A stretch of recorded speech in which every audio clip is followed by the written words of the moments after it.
ইন্নাল হামদালিল্লাহ ওয়াসসালাতু ওয়াসসালামু আলা রাসূলিল্লাহ আম্মা বাদ।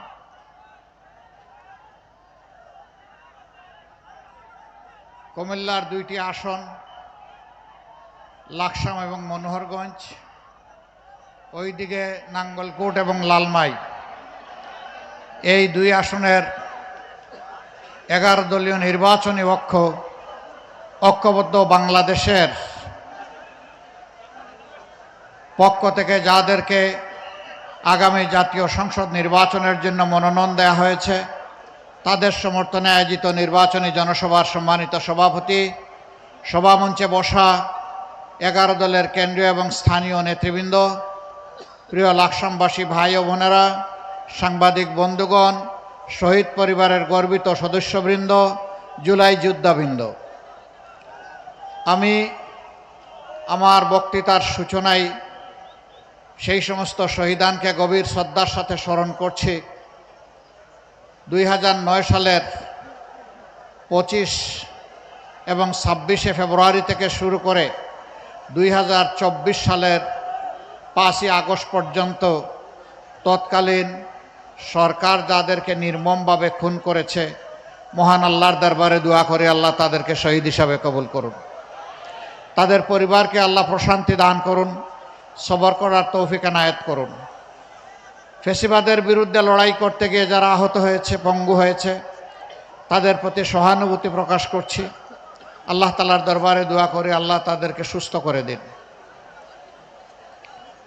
দফায় দফায় যারা হামলার শিকার হয়েছেন, তাদের প্রতিও সংহতি প্রকাশ করছি। বিশেষভাবে যাদেরকে আপনজনের বুক থেকে তুলে নিয়ে গায়েব করা ফেলা হয়েছে, কেউ বা ফিরে এসেছেন বছরের পর বছর আয়নাগরে থেকে দুঃসহ যাতনা ভোগ করে, আবার কেউ এখনো ফিরে আসেননি।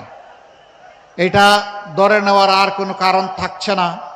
যারা ফিরে আসেননি তারা এই জগতে আছেন, এই আশাটাও নিভে গেল। 36 জুলাই বা 5 আগস্ট পট পরিবর্তনের পর যারা বেঁচে ছিলেন তারা ফিরে এসেছেন, কিন্তু যারা ফিরে আসেননি তাদের ভাগ্যে কি হয়েছে আল্লাহ তাআলা ভালো জানেন। আমরা যখন গুম হওয়া পরিবারগুলোর কাছে গিয়েছি, তখন তাদের মা বাবা, তাদের স্ত্রী, ভাই বোন, অবুঝ সন্তানেরা আমাদেরকে জিজ্ঞেস করেছে, আমাদের প্রিয়জন কি বেঁচে আছেন, আপনারা কি তার কোনো খবর জানেন? আমরা বলেছি আমাদের কাছে কোনো খবর নেই। শিশুরা অনেক সময় হাত ধরে টেনে একটা দেয়ালের পাশে নিয়ে গেছে, আপন মনে ছবি এঁকেছে, বাবার ছবি দেখিয়ে আঙ্গুল দিয়ে বলতেছে, এ আমার বাবা। আমার বাবা কি আর কোনোদিন ফিরে আসবে? এই অবুঝ শিশুর কাছে আমাদের কোনো জবাব ছিল না। এত নিষ্ঠুর, এত নির্মম কিভাবে মানুষ হতে পারে? পট পরিবর্তনের পর সাবেক গণভবনকে এখন জুলাই স্মৃতি জাদুঘর করা হয়েছে। সেখানে একটা ডামি প্রতীকী আয়নাঘর বানানো হয়েছে। আমার দেখার সুযোগ হলো। অবশ্য আমিও আয়নাঘরের কাছাকাছি ছিলাম। প্রথমবার আমাকে গ্রেফতার করার পরে সে আচরণই আমার সাথে করা হয়েছে।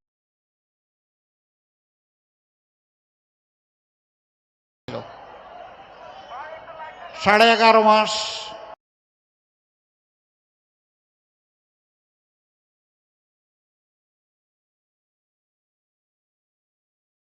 তাদের কবলে থেকে আল্লাহ আমাকে মুক্ত করেছিলেন। পরপর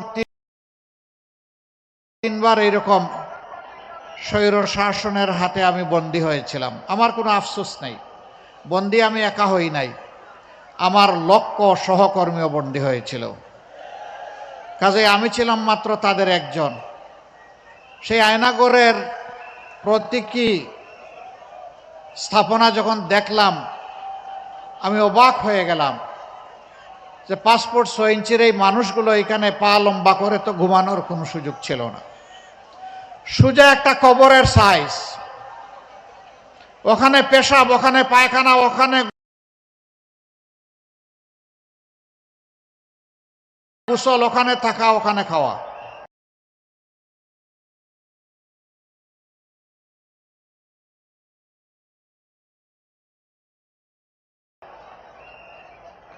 এই মানুষগুলার জন্য বেঁচে থাকাই ছিল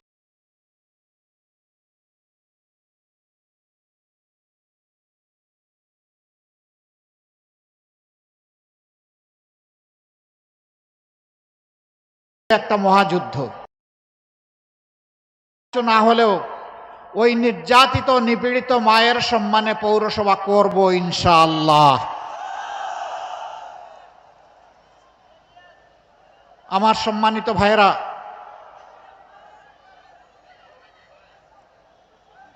আপনারা কি চান বাংলাদেশ আবার ফেসিবাদের আমলে চলে যাক? তাহলে 5 তারিখের পট পরিবর্তন হওয়ার পরে যারা জুলাই মানে না,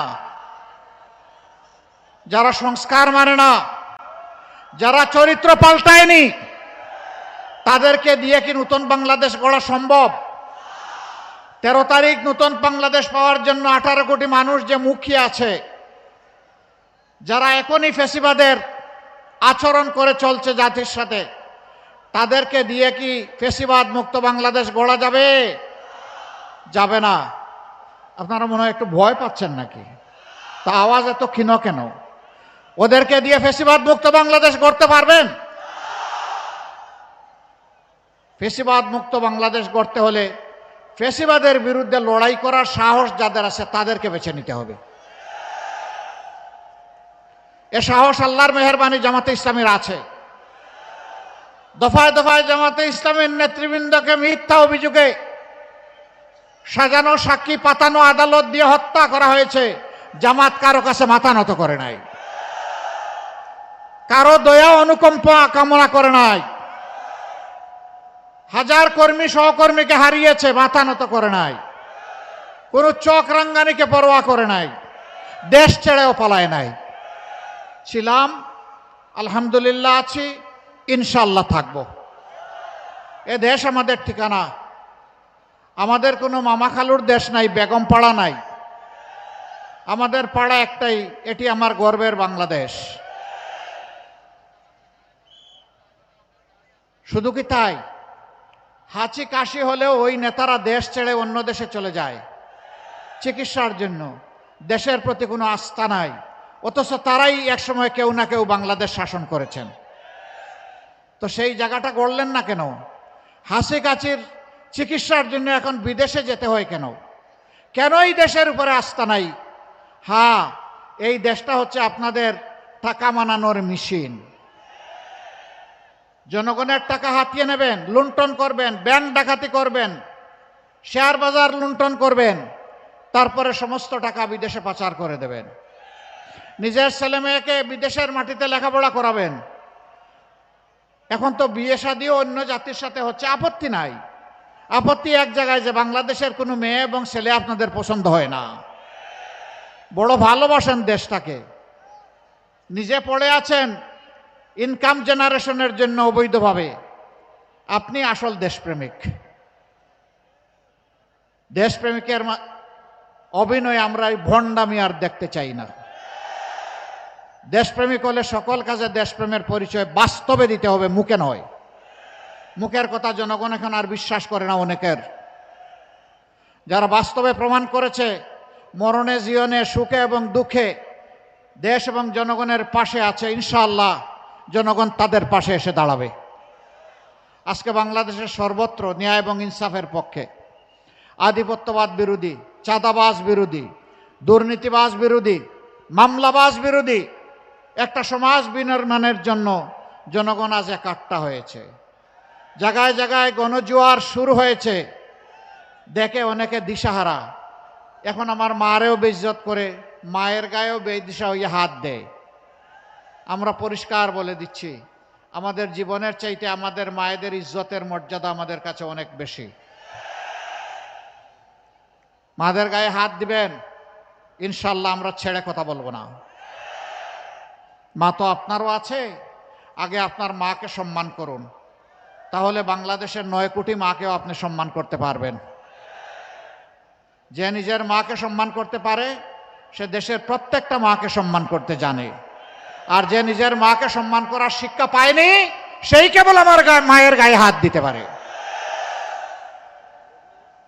সম্মানিত ভাইরা, মাথা গরম হওয়ার কারণ আছে। অবশ্য মাঘ মাস, এখন আরো শীত থাকার কথা ছিল, তাই না? শীত একটু কম, তারপরেও তো মিষ্টি মিষ্টি শীত আছে। তো আমি ওদেরকে জিজ্ঞেস করি, মাঘ মাসেই যদি মাথার ছান্দি এত গরম হয়, চৈত্র মাসে তোমাদের ছান্দিটা কেমন হবে? এটি গণতন্ত্র নয়। গণতন্ত্র হচ্ছে নিজের কর্মসূচি, বক্তব্য, পরিকল্পনা নিয়ে জনগণের কাছে যাবে। জনগণ শুনবে, বিশ্বাস করবে কি করবে না, এটা জনগণের অধিকার। অন্যের কথা শুনতে হবে যেমন নিজের কথা আপনার বলার অধিকার আছে। আপনাকে কেউ চাপা দিবে না, বাধ্য করবে না, ভোট তাকে দিতে হবে, তাহলে আপনি অন্যকে বাধা দেন কেন? গণতন্ত্রের গালবোরা বুলি আওড়াবেন, আবার ফেসিবাদী কায়দার আচরণ করবেন, এই দুইটা একসাথে যায় না। মাশাআল্লাহ, ঘরে ঘরে এখন কার্ড বিতরণ হচ্ছে, নাম তার ফ্যামিলি কার্ড, তাই না? কোনো জায়গায় তার মূল্য 2000, কোনো জায়গায় 7000, কোনো জায়গায় 20,000। আবার কোনো জায়গায় বলা হচ্ছে আমরা 50 লক্ষ দিব, আবার কোনো জায়গায় বলা হচ্ছে আমরা 50 কোটি দেব। আবার এই ফ্যামিলি কার্ড দেওয়া হবে মায়ের হাতে, বাবার হাতে না। কি চমৎকার! এক হাতে ফ্যামিলি কার্ড আর আরেক হাতে মায়ের গায়ে হাত। বাংলাদেশের মানুষকে এত বোকা মনে করেছেন? সবাই নিজের বুঝটা ভালো করেই বুঝে। গরম হওয়ার কারণ হলো, মায়েরা এখন ওপেনলি বলে আমরা অনিরাপদ এই বাংলাদেশ আর দেখতে চাই না, আমরা একটা নিরাপত্তার বাংলাদেশ চাই। আমরা বিশ্বাস করি দাড়িপাল্লা এবং তার সঙ্গীরা এই নিরাপত্তা দিতে পারবে। এইটাই মাদের অপরাধ। ওই যে আমি বলি না, এক বোন তার নিজের পছন্দের পোশাকে তিনি যাচ্ছেন কোথাও, সাংবাদিক বন্ধু তাকে জিজ্ঞেস করছে আগামীতে আপনি কোন ধরনের সরকার চান, কাকে চান? তিনি সংক্ষেপে বলেছেন জামাত। বলছে আশ্চর্য, আপনি জামাতকে চান? বলে হ্যাঁ আমি চাই। বলছে জামাত হলে তো আপনি এই পোশাক পরতে পারবেন না। বলে পরবো না। জামাত আসলে তো আপনার পোশাক পাল্টাতে হবে। বলে যে হ্যাঁ পাল্টাবো। তাহলে আপনি জামাতকে চাচ্ছেন কেন বলেন তো? এই বোনটি উত্তর দিয়েছে জামাত আসলে বাংলাদেশ ঠিক হবে। এরপরে তাকে আবার জিজ্ঞেস করা হচ্ছে জামাতের কোন কাজটি আপনার ভালো লাগে? কয় জামাতই আমার ভালো লাগে। এই যে মায়েরা তাদের নিরাপত্তার জন্যে, সম্মানের জন্যে, আস্থার জন্যে আজকে 11 যদিও নির্বাচনী অক্ষকে বাছাই করে নিছে, এতেই তাদের গায়ে এবং কলিজায় আগুন ধরে গেছে। মনে রাখবেন, গায়ের উপর চাবুক মারতে পারবেন, কিন্তু মনের উপরে কোনো চাবুক চলবে না। মনে রাখবেন, যে মায়ের দামাল সন্তানেরা 24-এ জগদ্দল পাথর, হিমালয় সমান ফেসিবাদকে তাড়িয়েছে, সেই সন্তানেরা ঘুমিয়ে পড়ে নাই, তারা এখনো জেগে আছে। আগামীতে জনগণের ভোট নিয়ে কেউ যদি অন্য কোনো চিন্তা করেন, এই যুবকরা সিংহ হয়ে গর্জন করবে। সিংহের থাবা সামাল দিতে পারবেন না। সুতরাং নিজের ছাড়া কারো ভোটের দিকে হাত বাড়াবেন না। শেষ স্লোগান অচল, আমার ভোট আমি দিব, তোমারটাও আমি দিব না। এই দিন এখন আর নাই। এখন আমারটা আমি দিব, তোমারটা তুমি দাও। আমার যারে পছন্দ আমি দেব, তোমার যারে পছন্দ তারে দাও। এর নাম হচ্ছে ডেমোক্রেসি, এর নাম হচ্ছে এসেন্স অফ ডেমোক্রেসি, গণতন্ত্রের সৌন্দর্য। আমরা সেটা দেখতে চাই, কিন্তু বিভিন্ন জায়গায় আমরা তার ব্যতিক্রম দেখছি। যৌবনের তারুণ্যের শক্তি নিয়ে হাসনাত আব্দুল্লাহ অনেক কথাই ব্যাপারে বলেছে, আমি আর রিপিট করতে যাচ্ছি না। আমি সবাইকে বলবো, এ দেশটা সবার, শুধু আমার একার নয়। সাধারণ মানুষ, প্রশাসনের বিভিন্ন জায়গায় যারা আছেন, আমরা বিশ্বাস করি দেশ আমাদের সবার। সবার দায় আছে সবার সম্মিলিত প্রয়াসেই আমরা একটা সভ্য দেশ গড়তে পারবো ইনশাআল্লাহ। এই দেশকে এখনো সভ্য বলা যাবে না। যেই দেশে মাঠে ঘাটে পড়তে প্রান্তরে সর্বত্র চাঁদাবাজি হয়, এটা কখনো সভ্য দেশ হতে পারে না। আমাদের অঙ্গীকার, আমরা চাঁদাবাজদেরকে সাহায্য করব। আপনারা বলবেন আশ্চর্য, আপনারা কি আরো চাঁদা বাড়াইয়া দিয়ে সাহায্য করবেন? না, আমরা তাদেরকে আহ্বান জানাই, তোমরাও আমাদের সন্তান, চাঁদাবাজি ছেড়ে দাও। তোমাদের যদি খাদ্যের অভাব হয়, আল্লাহ আমাদেরকে যে রিজেক দিয়েছেন আমরা ভাগাভাগি করে খাবো, তবু হারামের দিকে হাত বাড়াইও না। চাঁদা নিয়ে মানুষকে কষ্ট দিও না। রাস্তার ভিক্ষুক থেকে শুরু করে শিল্পপতি সবার ঘুম হারাম। এদের কারণে মানুষের অভিশাপের পাত্র হয়ে গেছো। তওবা করে এখান থেকে বের হয়ে আসো, আমরা তোমাদেরকে বুকে টেনে নেব। এরপরে আমরা কি করব? তোমাদেরকে শিক্ষিত প্রশিক্ষিত করে আমরা তোমাদের হাতেও মর্যাদার কাজ তুলে দেব ইনশাআল্লাহ। যুবক বন্ধুগণ, আমরা তোমাদেরকে কোনো বেকার ভাতা দিব না। বেকার ভাতা দিয়ে আমরা তোমাদেরকে অসম্মান করতে চাই না। আমাদের যুবকেরা যারা লড়াই করে জীবন দিতে জানে অধিকারের জন্য, তারা বেকার ভাতার জন্য লড়াই করে নাই। তারা করেছে লড়াই তাদের মেধা এবং যোগ্যতা অনুযায়ী হাতে কাজ পাওয়ার জন্যে। আমরা তোমাদেরকে কথা দিচ্ছি ভাই ও বোনেরা, তোমাদের হাতকে এই দেশ গড়ার কারিগরের হাত হিসাবে আমরা গড়ে তুলব ইনশাআল্লাহ। সেই দিন তোমাদের হাতে মর্যাদার কাজ আমরা তুলে দেব। তখন সবাই মাথা উঁচু করে বুক ফুলিয়ে বলবা, আমি বাংলাদেশ। আমাকে এই বাংলাদেশ অনেক কিছু দিয়েছে, এখন আমার প্রিয় দেশকে আমি দিতে চাই। আমি বেকার ভাতা খেতে চাই না। সম্মানী বন্ধুগণ, এই দেশটা মুসলমান, হিন্দু, বৌদ্ধ, খ্রিস্টান সকলের। আমরা মিলেমিশে ফুলের বাগানের মতো এই দেশটাকে গড়ব ইনশাআল্লাহ। সকল ধর্মের মানুষ তার সকল প্রাপ্য অধিকার পাবে, তার জন্য তার লড়াই করার দরকার পড়বে না। কারণ আমরা সমাজে সুবিচার কায়েম করব। যোগ্যতা অনুযায়ী সবাই দেশ গড়ার কাজে অংশগ্রহণ করবে। দেশ সরকার দেখবে না তিনি কোন দলের কিংবা কোন ধর্মের, দেখবে তিনি যোগ্য কিনা আর তার মাঝে দেশপ্রেম আছে কিনা। এনাফ, এনাফ ইজ এনাফ, আর কিচ্ছু লাগে না। তিনি কাজ পাবেন, তিনি সম্মানের সাথে জীবনযাপন করবেন। সরকারি কর্মচারী তাদেরকে বিভিন্ন স্তরে যে বেতন দেওয়া হয়, এইটা দিয়ে সম্মানের সাথে চলা কঠিন। এই জন্যেই তারা অনেকে বাধ্য হয়ে ইলিগেল ইনকাম করেন, আর অনেকে লোভবশত নেশাবশত করেন। আমরা তাদের জন্য ইনশাআল্লাহ সম্মানের বেতন স্কেল তাদের হাতে তুলে দেব ইনশাআল্লাহ। তারা ইজ্জতের সাথে স্ত্রী, সন্তান, পুত্র, মা নিয়ে, বাবা নিয়ে তারা বসবাস করতে পারবেন। প্রশান্তির সাথে দেশকে, জাতিকে তারা সেবা দিবেন ইনশাআল্লাহ। ভয় দেখায় অনেকে, এরা ক্ষমতায় আসলে সব তোমাদের হাত কেটে ফেলবে। আরে হাত সবগুলা কেটে ফেলবে, দেশ গড়বে কে? হাত সবগুলাকে আরো শক্তিশালী করা হবে ইনশাআল্লাহ। সুস্থ সবল জাতি আমরা উপহার দেওয়ার জন্য ইতিমধ্যেই ঘোষণা করেছি।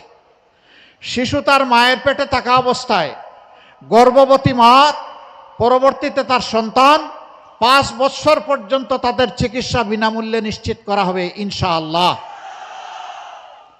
সচ্ছল কোনো পরিবার যদি না নিতে চায়, তাদেরকে আমরা ধন্যবাদ দেব। নিজ খরচে যদি তারা চলতে চায়, কিন্তু এটি তাদের অধিকার। আবার দেশকে, জাতিকে দিতে দিতে বয়সের শেষ প্রান্তে গিয়ে অনেকে দুঃখে দুঃখে মরে একটুখানি সুচিকিৎসার অভাবে। আমরা ঘোষণা দিয়েছি রিটায়ারমেন্ট এইজের পরে এই বয়সের যারা থাকবেন তাদের দায়িত্ব দেশ এবং রাষ্ট্র নেবে ইনশাআল্লাহ। তবে সব দায়িত্ব, এই ক্ষেত্রেও যারা সচ্ছল তারা না নিলে অভিনন্দন পাবেন, আর যাদের প্রয়োজন আছে তাদের পাওনাটা নিশ্চিত করা হবে ইনশাআল্লাহ। স্বাস্থ্যসেবা থেকে শুরু করে সব কিছু। তাহলে কিভাবে হবে? হবে প্রত্যেক জেলায় কমপক্ষে একটা মানসম্মত সরকারি মেডিকেল কলেজ গড়ে তোলা হবে, যেখানে কমপক্ষে 500 শয্যা থাকবে, আধুনিক সকল সরঞ্জাম এবং ফ্যাসিলিটি থাকবে। এর পাশাপাশি আমাদের পরিকল্পনা রয়েছে, আল্লাহ তাআলা যদি বিইজনিল্লাহ আমাদেরকে সাহায্য করেন, তাহলে ইনশাআল্লাহ আমরা প্রত্যেকটি জেলাখণ্ডে বিশেষায়িত হাসপাতাল গড়ে তোলার চেষ্টা করব, যেখানে মানুষ ন্যায্য মূল্যে সেখান থেকে স্বাস্থ্যসেবা পাবেন মানসম্মত। রাজধানীর দিকে হন্যে হয়ে ছুটতে হবে না সেদিন। যার ছুটার সামর্থ্য নাই তাকে মরতে হবে না নিজের ঘরে। ইনশাআল্লাহ তারা মিনিমাম চিকিৎসা পাবেন, ম্যাক্সিমাম চিকিৎসাও পাবেন।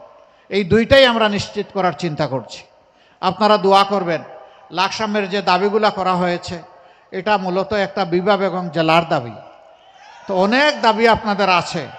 আমরা আপনাদেরকে কথা দিচ্ছি, আমরা যখন লেখাপড়া করতাম মেডিকেল কলেজে, তখন এই লাকসামের আমার দুইজন বন্ধু ছিল, জানি না এখন কোথায় আছে। এক হাকিম সাহেবের এক ছেলে ছিল, আমার অত্যন্ত প্রিয় বন্ধু, আমার রুমমেট ডাক্তার রুহুল আমিন। সে 8 দিন মেডিকেল কলেজে ছিলেন, এখন আছেন কিনা আমি জানি না। তো আমরা তাদের কাছ থেকে শুনতাম কত লাকসাম, কত বাতি।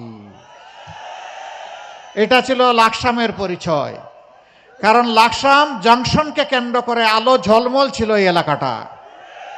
এখন সেই জংশন নিজেই অন্ধকার। দাবির মধ্যে এটা নাই।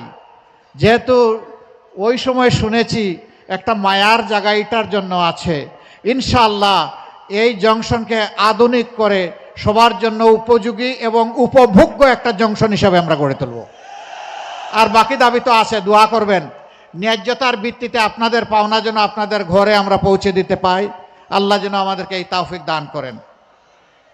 আমি সবার কাছে দোয়া আছে। এখন 2 জন প্রার্থী যাদেরকে 11 দলের পক্ষ থেকে আপনাদের সামনে আমরা পেশ করছি, যাদের স্কন্ধে আমরা আশা করি যে দায়িত্ব অর্পিত হবে, মহান আল্লাহ তাআলাকে ভয় করে মাটি এবং মানুষকে ভালোবেসে তারা সেই দায়িত্ব পালন করবেন, জনগণের আস্থার মর্যাদা দিবেন। আমরা আশাবাদী জনগণ তাদের উপর আস্থা রাখবে ইনশাআল্লাহ। এবার আমি লাকসাম এবং মনোহরগঞ্জের এই এলাকা নিয়ে গঠিত, এটা কুমিল্লা কত জানি,